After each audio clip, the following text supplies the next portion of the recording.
Welcome back, guys, to Trails to Azure, where last episode, after the SSS patrolled the lowest floor, the West Zemuria Trade Conference took a recess, as we soon took a break alongside Mr. Grimwood. However, our work is not yet done, as we begun another patrol from the 34th floor to the 36th, with no threat yet seen, but many interactions taking place, and a meeting awaiting between us and the leaders of Calvard and Erebonia. Right, back to the 36th floor we go, or more to the point, entering. I saw Princess Claudia a few moments ago. I knew she'd be here, but I could still hardly believe my eyes. Being so close to so many dignitaries at once has me starstruck. I don't think I can live with the shame of letting them down. That's a good enough reason to stay sharp today. It's a once-in-a-lifetime opportunity. Alright then, this is his lordship Prince Albert's room. Speaker McDowell is currently paying him a visit inside. However, I've been instructed to let you pass. You're welcome to enter if you'd like. Alright, everyone took a real bet that none of the SSS were going to be assassins, didn't they? We're done deliberating for now, but I'm absolutely exhausted after facing both Osborne and Rocksmith at once. Oh, now, don't sell yourself short, your lordship. You've grown quite capable of commanding the room when needed. I say your predecessors would be proud of the way you handled yourself in there. It's been 5 years since I ascended to the throne. Remetharia's domestic order has finally been secured, but I've much to learn as a statesman. Ah, look who it is. Thank you again for all your help yesterday. Good afternoon, Special Support Section. Pardon our interruption. I did hear about your being added to today's security detail. We appreciate your service. It's my understanding that you once even saved Speaker McDowell's life, which seemed we're in good hands. I think you may be expecting a little too much from us. Not at all. I too find your presence here most reassuring. We'll need that peace of mind to properly navigate the second half of the conference. About that, do you expect the upcoming discussions to become problematic, Grandfather? I do. Unlike the first half, I suspect the foes of Crossbell State will be thrust into the spotlight one after another, to which the major powers will no doubt be as demanding as they've ever been. However, I'm also concerned about Dieter. During our latest diet session, he was rather enthusiastic about introducing some truly radical ideas. Such drive comes with youth, and I do respect that. However, I worry about what direction it might take us today. I hadn't thought about it that way. Mr. Grimwood alluded to Mayor Croyce having some kind of plan for the last half of the conference. I can't profess to know the details myself, but I'm certain he'll bring it to the table sooner or later. And whether it turns out for good or for ill depends entirely on how the conference proceeds, isn't that right, Speaker? Precisely. As Speaker, it is imperative that I lend my utmost support to Mayor Croyce during the trade conference. It's no simple duty to be sure, but I will do what I can to fulfill it. Of course, best of luck, Grandfather. None of us can afford to lose our focus during the second half of the conference. We'll also need to be especially wary of whatever security proposals the two major powers bring to the floor. As Speaker, it is imperative that I lend my utmost support to Mayor Croyce during the trade conference. It's no simple duty to be sure, but I will do what I can to fulfill it. Alright, one room. 5 to go. You're the Special Support Section, right? Princess Claudia told me to let you pass. Feel free to go in if you'd like to visit. Everyone's just like, yeah, they can all go. May I ask you a question, Seek? How do you suppose Grandmother would have handled this if she'd been the one to come? Scree! You have a point. I suppose I can't help being the way I am. Oh, hello, SSS. Sorry for interrupting, Your Highness. It's nothing to concern yourselves over. I was merely thinking aloud. To be honest, I'm glad you came to visit. Your Highness, are you also concerned over what may happen during the second half of the conference? Partially, yes, but I was actually reflecting on something a tad broader. As Crown Princess, I have a fair bit of knowledge when it comes to diplomatic negotiations. But to be a good negotiator takes many skills, insight, judgment, and objectivity, for instance. The first half of the conference made me painfully aware that I still have room for growth in those particular areas. So that's what's bothering you. Give yourself some credit. Knowing where you can improve is half the battle. That's right, you're still only as old as Lloyd, Ellie, and myself, Your Highness. You're an inspiration if you ask me. That's very kind of you to say.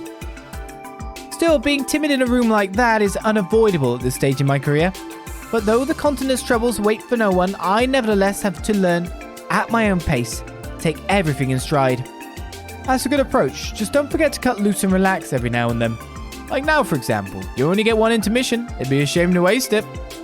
Ozzy, I swear to Adios, if you're thinking of inviting her out for a drink or worse, that's alright. I was never one for excessive formalities. The lack of it is quite relaxing, actually. Though now that I think about it, perhaps nostalgic is a better word. When I'm around all of you, I feel as if I'm speaking with Estelle, Joshua, and the rest of our friends. I'm not sure we can really compare, Your Highness. Well, I'd have to disagree with you on that. Ah, yes. Would any of you care for some tea? No, we couldn't possibly...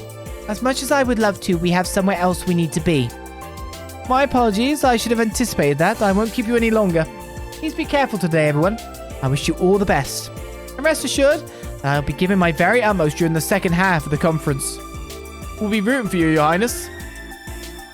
Thank you for taking time out of your busy schedule to chat with me, everyone. Let's all focus on what's to come during the next phase of the conference. Your busy schedule?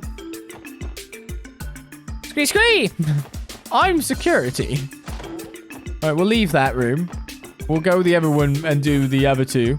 Right, the President's room is the furthest one back in the West Wing. We need to visit him before meeting with the Chancellor. We do? Sorry, I didn't know there was an order here. We've been expecting you. You're the Crossbell Police Department Special Support Section, correct? We are. Is this the President's room? Yes, I've been instructed to let you pass. Please, make your way inside. Thank you.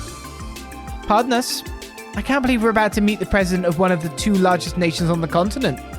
You said it. Even I've got butterflies in my stomach. Which is why they blocked lifts.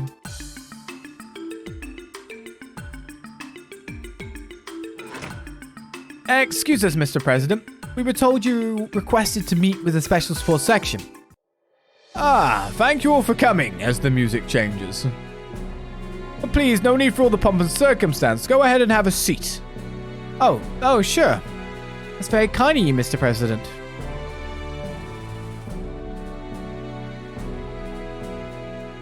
Ah, my invitation must have come as quite a shock to you. I truly appreciate you taking the time out of your own busy agendas for this. Though I imagine you must be very busy yourselves. Oh, no, not at all. It's an honor to just be in your presence. You're speaking McDowell's granddaughter, isn't that right? We met once before at a celebration of some sort, if I recall correctly.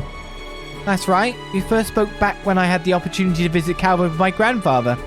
That was 2 years back. Ah, yes, now I remember. You know, I was surprised to hear your grandfather chose to take up the post of Speaker instead of seeking re-election. I truly admire how passionate he still is at his age. He's a model statesman, if I may say so. I'm sure my grandfather would be flattered to hear that. Not to change the subject, Mr. President, but what was it you called us here for? Ah, well, truth be told, I've already heard all about you SSS fellows from Gilliath. This year's Schwartz auction sounded like quite the affair, wouldn't you say? Frankly, former Speaker Hardman and I were never on the best of terms. Selfish as it may seem, I've been eager to meet the group that tipped the first dominoes that led to his downfall. We're honored, sir. Yeah, but real talk, we didn't do much. Guy just couldn't stop shooting himself in the foot. Very true. Made his own bed the day he became involved with the cult. Ah, yes, who could forget them? The DG cult. Their treachery spread across the entire continent, but no nation was more affected than my own. I owe you my thanks for putting a stop to them once and for all. You're welcome, but really, we were only doing our jobs. Honestly, I'd say our contributions didn't really amount to much in the long run. Ah, no need to be humble, my boy. I heard things were rather dire. Even your Guardian force was being manipulated. In the face of it all, you still managed to quash the cult and keep that little girl safe. Great goddess in the sky, those are no small achievements to speak of. Wow, you flatter us, Mr. President. Truly, I'm not sure we deserve such high praise. Oh, but you do. Had Crossbell fallen to the cult, I don't know what would have become of us. If those dastardly villains took hold of the IBC, international trade and finance would have come to a screeching halt. And I'm sure you don't need me to tell you how severe the consequences of that would be for our economy. That's true. All the more reason I'd like to acknowledge your valor. I think the fitting thing to do would be to award you each a medal. Yes, that sounds perfect. I'll have the arrangements made as soon as I return to the Republic. No, you don't have to do that. Is it even appropriate for citizens of Crossbell to receive awards from the Republican government? Besides, we already got more recognition than I can handle from Grandad McDowell.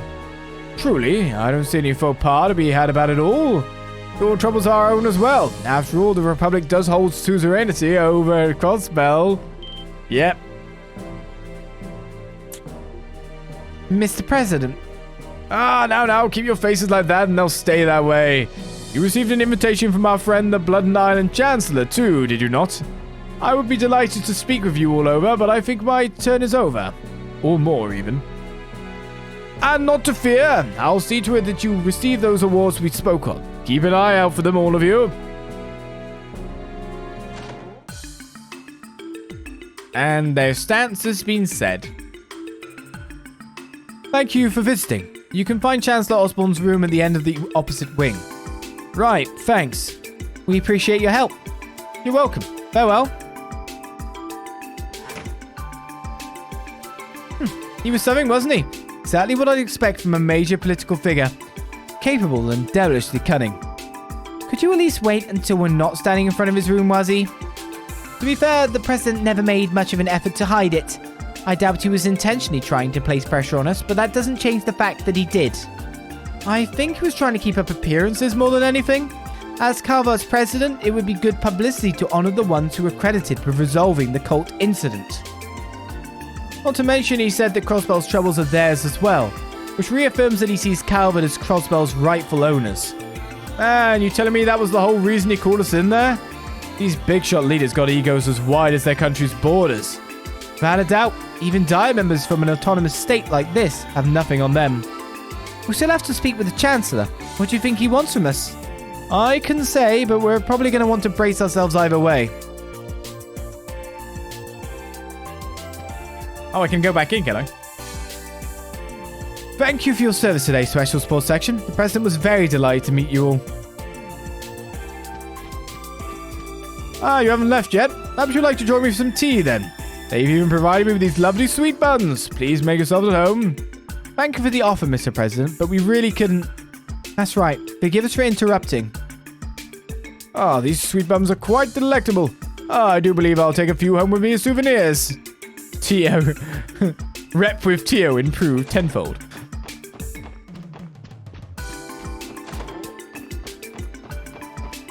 Alright, to the other side now, eh?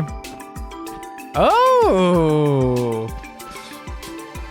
That man is Major Mulavander from the Imperial Army, and the woman beside him is Senior Captain Julia Schwartz, commander of the Royal Guard of Labelle's Royal Army. What a treat it is to see two soldiers of such distinction in the same place.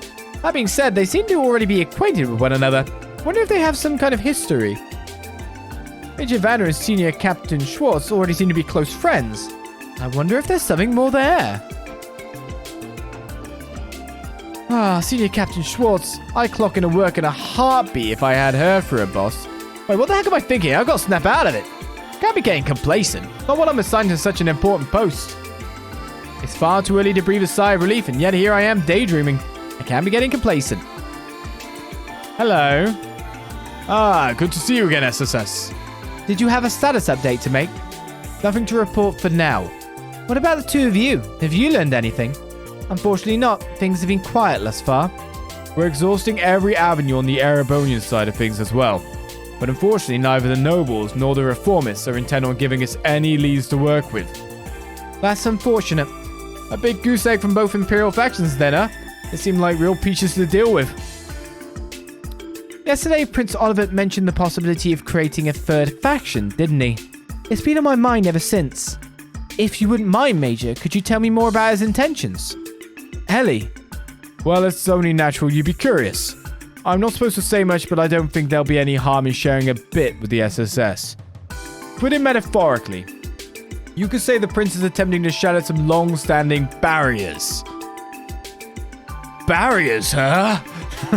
That's something we're all too familiar with, said the key word. Basically, there are irreconcilable differences between the noble and reformist factions. But that won't stop him. He aims to have the two come to terms anyway, as absurd as that sounds. The prince is trying to get the reformist and noble factions to reconcile.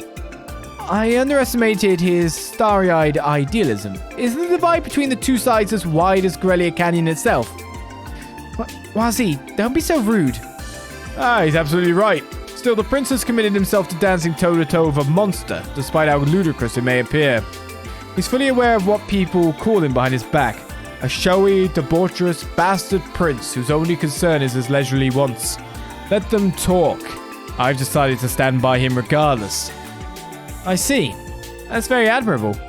The prince will always have an ally in the Belle, Major Miller, just as Princess Claudia has stated.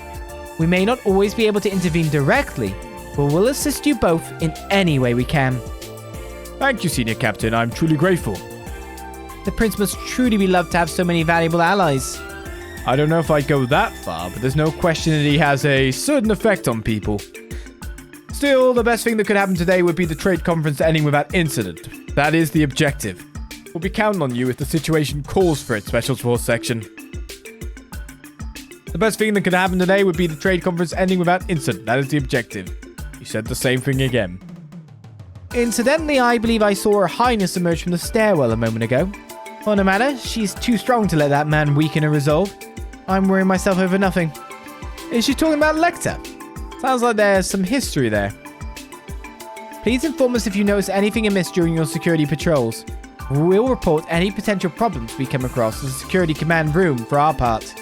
Well, it seems that the actual boss of us is worrying about everything else, kinda. Which isn't good. Phew. Each of the dignitaries has such a commanding presence.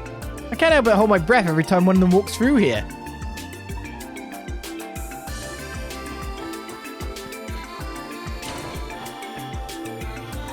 Oh, it's losable again now.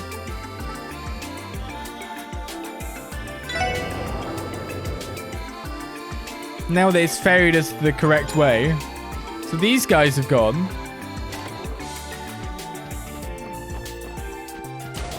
What about the reporters?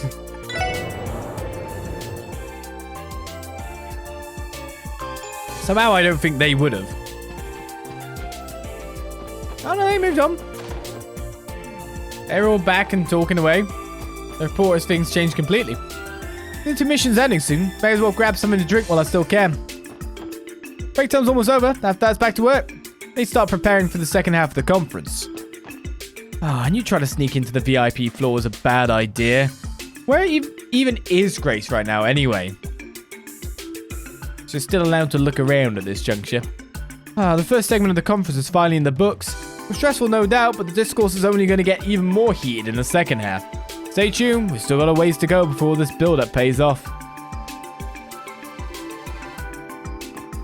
It's a shame we can't stay on the same floor as the dignitaries, but there should still be plenty of opportunities to gather material. I think I'll use this time to review the questions I'd like to ask. Yes, well, when we entered here, knowing it's a trade conference, even if there's words of terrorists, we expected an absolute ton of talking before anything else took place, right?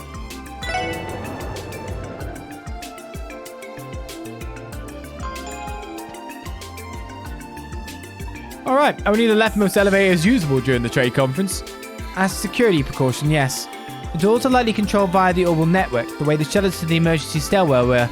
Yeah, it looks that way. No big deal though, or you can just use the leftmost elevator instead. I was worried that this might, you never know, we gotta kind of check everything sometimes to get all the goods. That must be the Chancellor's room. The intermission will likely be over by the time we're done speaking with him. We should take care of anything else we need to do beforehand. Well, I can drop a save, but I'm pretty sure I've talked to everyone. Like a billion times over. We're halfway home. Now we just have to survive the second leg of the conference. Things are only going to get more difficult from here on. I hope the speaker and the mayor are up to the task. Good afternoon, everyone. If you're looking for Mayor Croyce, he's in Prince Oliver's room at the moment. Speaker McDowell, on the other hand, is in Prince Albert's room in the West Wing. There should be no issue with you dropping in to visit either of them if you would like. Okay, I am off to speak to Croyce and Oliver. I see. We share the same hopes for the bright men and women that will one day lead our people.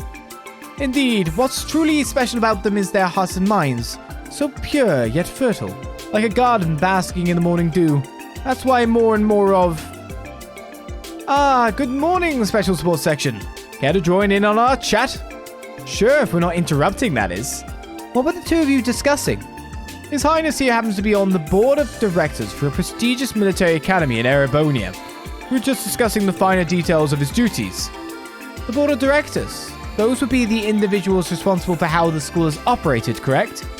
Damn, that's one hell of a side gig. It's just another one of my many schemes to get my name out there is all. I think the mayor here has contributed far more than I have. You're involved too, Mayor Croyce. He simply meant as a business partner.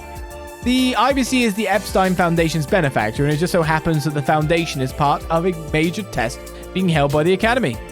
Really, I had no idea. That does remind me, I've heard that Orbital network tests have also begun in the Empire. I was surprised the continent's largest bank has clout in every country in some form or another. Quite right, I dare say our little talk today was preordained by the goddess herself. What do you say to being a guest lecturer at the Academy one day if the opportunity arises? Though I'll have to warn you that faculty-student relationships are strictly prohibited. Well, you say that almost makes it sound like you're encouraging it. An amusing fellow like yourself must be quite popular, Prince Oliver. I may just have to steal you away for a night of drinks once this is all over. I love nothing more, my friend. We'll have a rousing good time, you and me. It looks like His Highness and Uncle Dieter have really hit it off. I'll say, I guess they have more in common than I realized. Text reads good afternoon, Olive says good morning. Oops. Since we're on the subject, might I ask how well you can hold your liquor? I like to think I can keep upright when the libations begin to flow. Well, I've certainly met my match in the past. How curious, I detect a faint air of wistfulness about the prince. Maybe he's remembering an old drinking buddy or something. I don't know, he's definitely thinking of a certain someone, because otherwise it'd be a faint sense of terror. From Ina. The other one. The other one. I think we've done everything, right? It gave us the prompt, like, you are stepping past the point of not gonna returning. But I talked to everyone on the way up. Quite a lot of times. You're the SSS, correct? From the Crossbell Police. His Excellency is expecting you inside. Don't keep him waiting. Right. Pardon us? He practically exudes arrogance. Past the Gabriel army, overbearing as all Gehenna.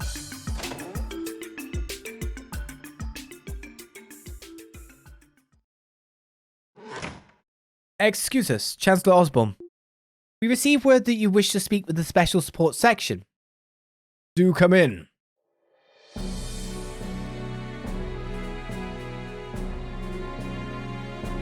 Magnificent view, isn't it? It's fascinating to think that mankind built a structure like this to look down on the world below. These walls in which we stand are proof that we finally attained the glory the ancient civilization once held. So they are. Are you referring to the ancient Zemurians from over 1,200 years ago? Everything I've heard about them makes it sound like they were more or less had magic at their fingertips. Theirs wasn't necessarily a utopia, mind you. During last year's Labelle incident, a large floating city appeared over the kingdom. That city was constructed before the Great Collapse, yet was sealed away by human hands. It was a symbol of mankind's potential, as well as its hubris. Our potential and hubris? You seem to be a very well-informed man. I wouldn't say I know everything. As far as Crossbell is concerned, I haven't discovered nearly as much as that priest, Joachim Gunther, did. How do you... It's what we don't know that lends weight to the affairs of the world.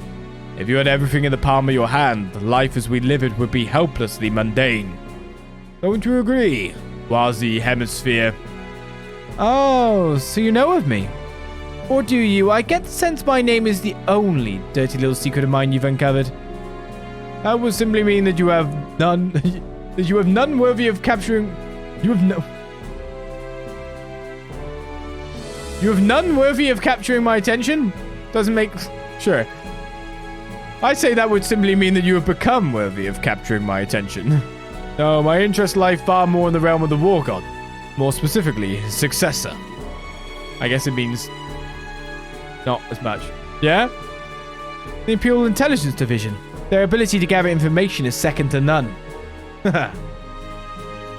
Well, my manners, I'm Gilliath Osborne, representative of the Empire of Erebonia. I've heard much about you from Lecter. Care to join me for a friendly chat before the intermission ends?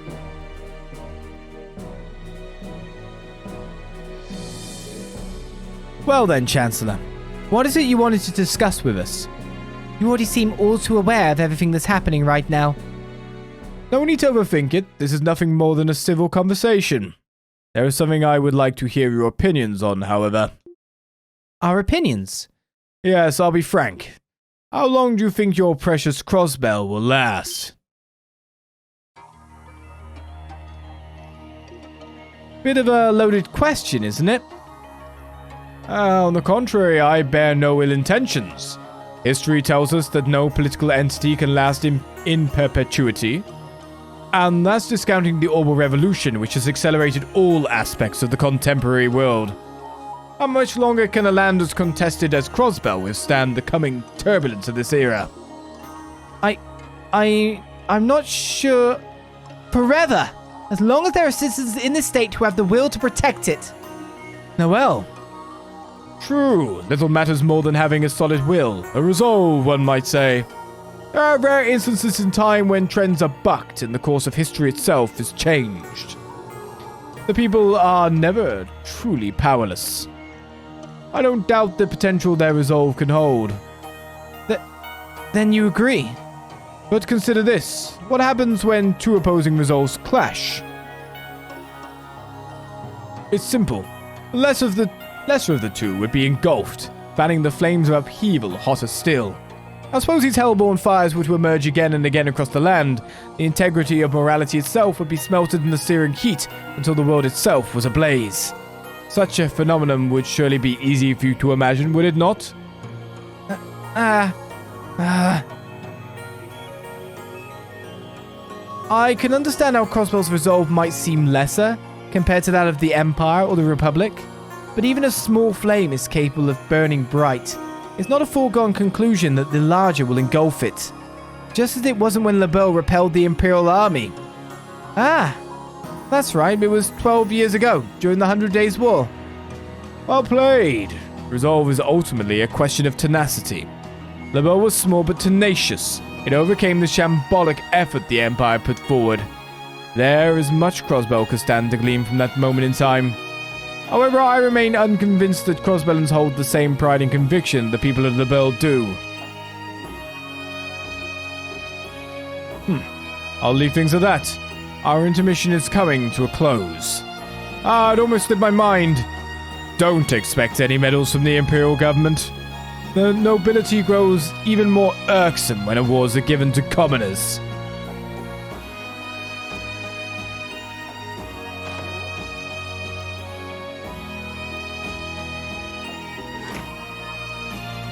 Consider yourselves fortunate. I rarely see His Excellency in such an agreeable mood. What? Seriously, is that what you call it? He seems to have taken a liking to you. I understand that it may be a tough pill to swallow, but I suggest you accept what he had to say. Though perhaps it isn't my place to tell you that given my position.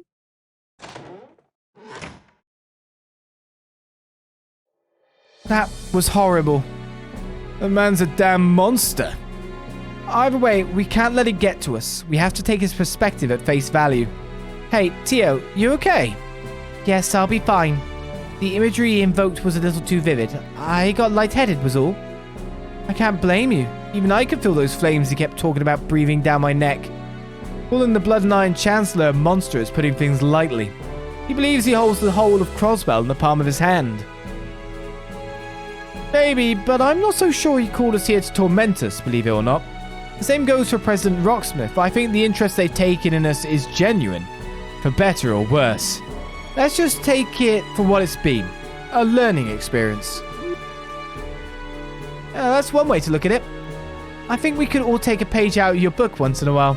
No kidding, leave it to Lloyd to make a near empty glass half full. But he's right, there's no way we can let this slow us down.